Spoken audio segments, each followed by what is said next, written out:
Alrighty.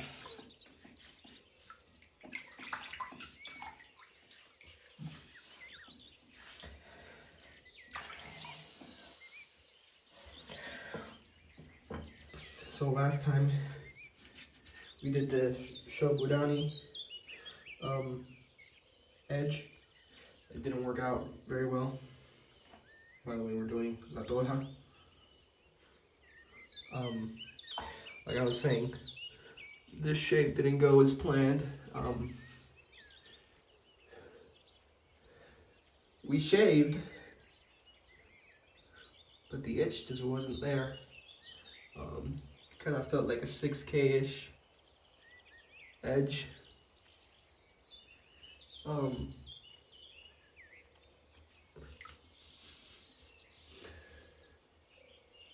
And so we shaved pretty well, but the aftershave was really uncomfortable, and so I want to learn more about that Shobudani. The seller told me that the Shobu was in the 8,000 to 10,000 range. I have no reason to think he's lying, but he could be wrong, because J-nets don't really have grits, they're naturals from what I've learned. But again, it could also be my inexperience with J-nets. Maybe I did the edge wrong, so we're going to have to learn through trial and error. So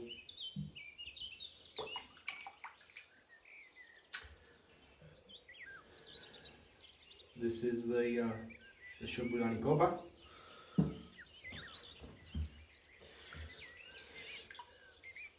We are using black synthetic brush today.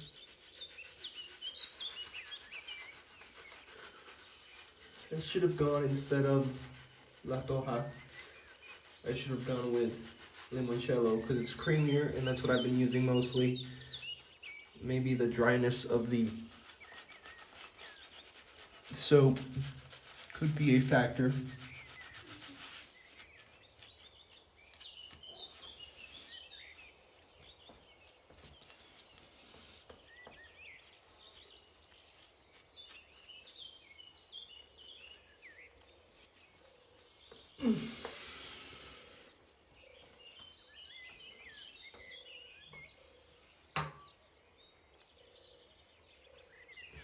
Let's go with that.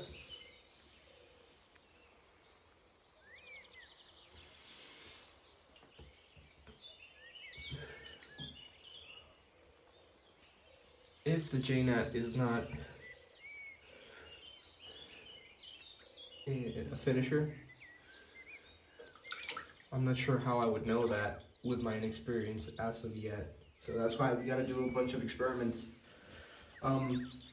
What I did after that shave is I took the vintage Shapleigh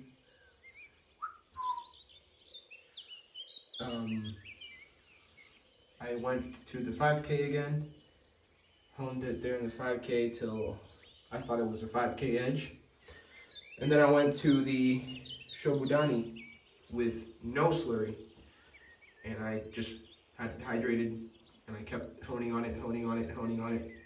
I read somewhere that some people with their Shobudani Asagis, which mine is a Shobudani Asagi, when they use slurry, it just messes up their edge.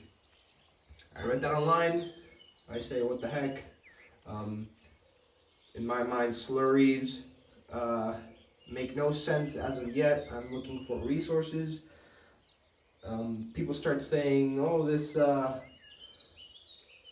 slurry stone this, slurry store that, and they say these names that I really don't understand. So I still need to learn more about J-nets and slurries, and yeah.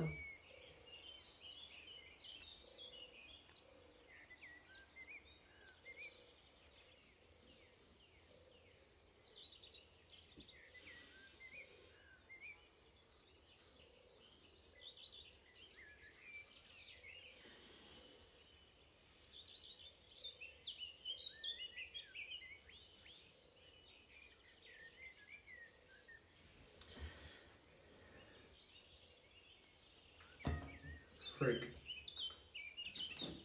Actually, I'm gonna drop this.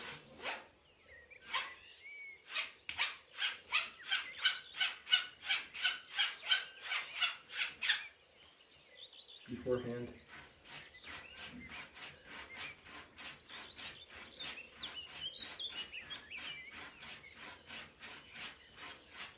I'm not gonna do too many since I am going with the grain.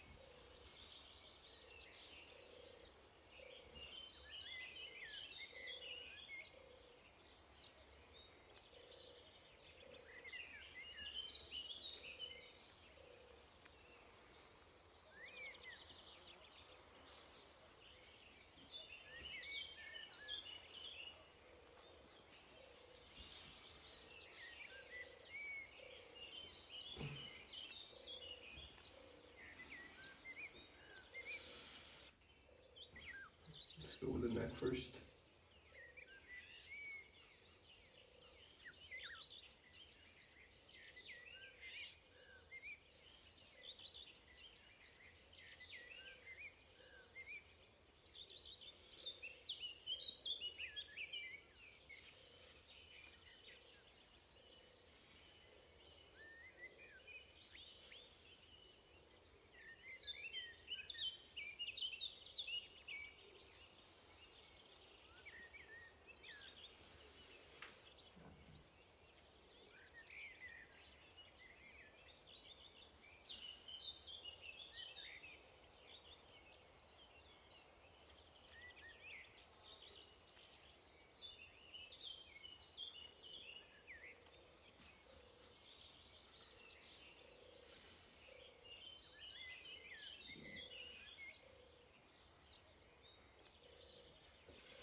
So,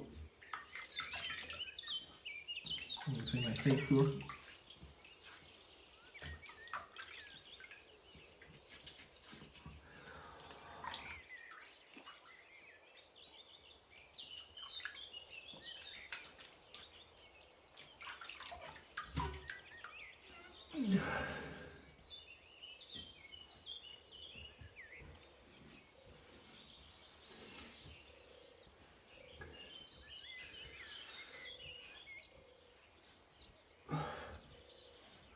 I honed without slurry for a very long time. I would say approximately 30 to 40 minutes on and off, making sure I got good quality strokes.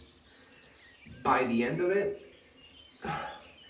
the vintage razor would stick to the stone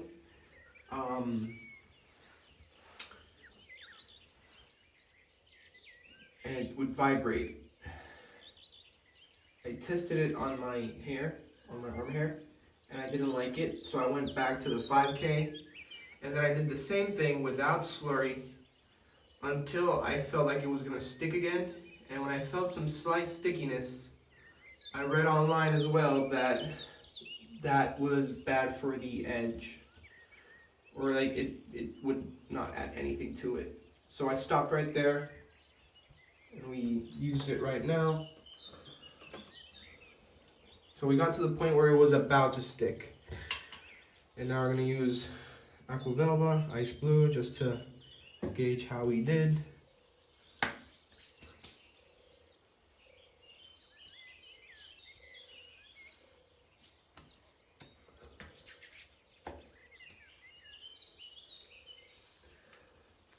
The sting is better than yesterday's. It's still higher than average, but it's not unbearable. However, that razor, when I was shaving with it just now, I felt that it was tugging. Like it's not an enjoyable edge. So I'll have to look and see what to do next with that. Like I said, I have no idea slurries and which type of slurry is what. So do some more research and see where we go from there. Maybe that stone isn't a finisher. Maybe that's in the 4 to 6K range, and maybe the seller, because it feels really smooth when you touch it. It's a really smooth surface, but it does not give me the same finished edge that a Nakayama would. You know what I'll do? If that is a 5 to 6, I'm going to use my Nakayama and try to finish on the Nakayama and see if that makes a difference. The way I'm used to doing my JNATs is a technique that was shown to me by Devin Jackson. He takes it up all the way to 12K, and then he does a really light slurry, and he does about 10 to 15 passes, 10 to 12 passes on the JNAT, and that kind of gives the JNAT feel.